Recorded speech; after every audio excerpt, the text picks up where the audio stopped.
Dans la région instable du Moyen-Orient, un panorama décourageant se profile à l'horizon, marqué par les actions agressives et imprudentes des mandataires iraniens, ainsi que par des attaques alarmantes contre des navires civils. Les États-Unis, le Royaume-Uni et Israël, dans une danse diplomatique et militaire, cherchent à réprimer les activités des mandataires iraniens dans le but de restaurer la stabilité régionale tant attendue. À l'épicentre de ce scénario tendu, les forces de la coalition dirigées par les États-Unis intensifient leurs opérations d'autodéfense.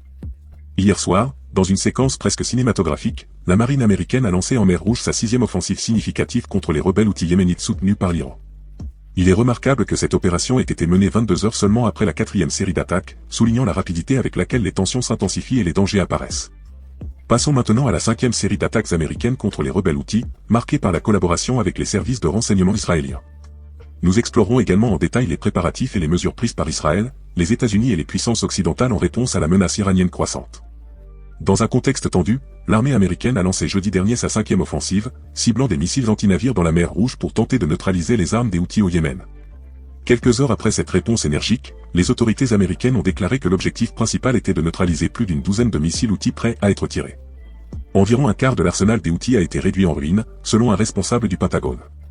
Le commandement central américain, CENTCOM, a annoncé cette action jeudi, la plaçant dans le cadre des efforts multinationaux en cours visant à sauvegarder la liberté de navigation et à prévenir les attaques contre des navires de guerre dans la mer Rouge stratégique. CENTCOM a fermement affirmé que les missiles, pointés au sud de la mer Rouge, étaient sur le point d'être lancés lorsqu'ils ont été détectés.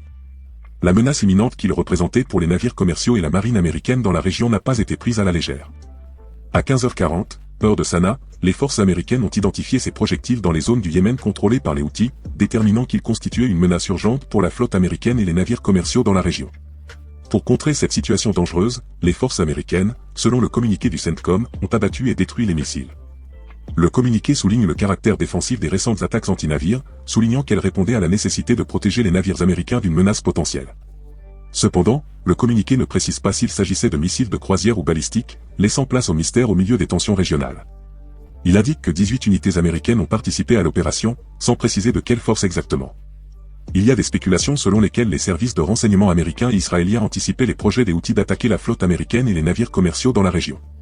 La 5e série de frappes s'est non seulement concentrée sur la neutralisation des missiles anti-navires, mais également sur les arsenaux souterrains des Houthis. La collaboration entre les services de renseignement israéliens et américains a été cruciale pour déterminer le lieu et la cible de ces attaques.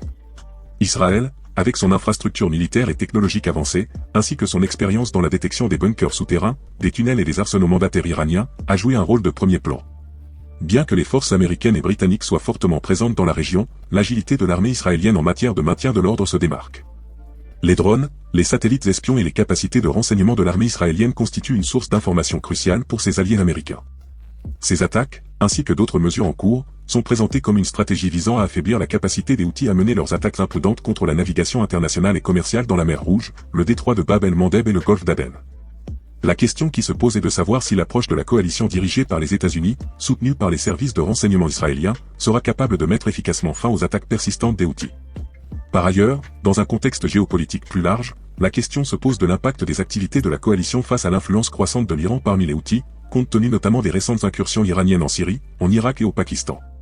Au cœur même de la dynamique changeante de ce conflit, des questions cruciales se posent qui façonnent les implications pour la stabilité régionale et la sécurité maritime mondiale. Nous plongeons dans une tapisserie d'événements qui révèlent la complexité de la situation. Qu'est-ce qui a déclenché la 5e série d'attaques américaines? La réponse réside dans l'attaque des forces houthiste contre un navire américain près de la côte yéménite de Mukalla, un jour après la 4e offensive aérienne américaine contre les rebelles soutenus par l'Iran. Des images horribles d'un cargo américain avec un trou dans le flanc, résultat d'une attaque de drone par les rebelles houthis, révèlent l'escalade de la violence. Le Hanko Picardie, qui naviguait dans le golfe d'Aden en direction du Tamil Nadu, en Inde, a été touché au moment où on s'y attendait le moins. L'attaque, qui s'est produite vers minuit selon le service du trafic maritime Wesselfinder, a laissé des parties de la balustrade brisées et une grille métallique pendue. L'incendie à bord du bateau de croisière, déclaré après l'attaque du drone, a laissé la poupe carbonisée, témoignage visuel de la brutalité des événements. L'INS Badnan de la marine indienne, qui patrouille contre la piraterie dans le golfe d'Aden, a répondu à l'appel de détresse du navire marchand. L'incendie a été maîtrisé et, avec 22 membres d'équipage sains et saufs, le Hanko Picardie s'est dirigé vers son prochain port d'escale. Le gang soutenu par l'Iran a revendiqué la responsabilité de l'attaque, ajoutant un nouveau chapitre à une série d'attaques audacieuses contre des navires depuis novembre. Leur déclaration de continuer à attaquer les navires empruntant les couloirs de navigation critiques de la mer Rouge révèle une position de défi et une détermination apparemment inébranlable. Mohamed Abed El Salam, porte-parole du groupe, prévient qu'ils ne se laisseront pas intimider par des représailles. Depuis novembre, les Houthis ont mené des centaines d'attaques contre des navires en mer Rouge, invoquant leur soutien aux Palestiniens lors de la campagne israélienne contre le Hamas à Gaza. Cependant, la réalité est que la plupart des navires attaqués n'avaient aucun lien avec Israël.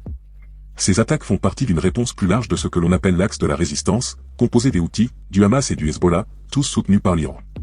Les déclarations du président des États-Unis, Joe Biden, témoignent de la fermeté de la position américaine. Bien que les précédents attentats à la bombe n'aient pas réussi à arrêter les attaques terroristes en mer Rouge, Biden réaffirme sa volonté de poursuivre les opérations militaires contre les rebelles Houthis soutenus par l'Iran. Dans ce scénario complexe, des inconnus persistent et le récit de ce conflit en évolution soulève des questions cruciales sur l'efficacité des mesures adoptées et sur les éventuelles répercussions géopolitiques.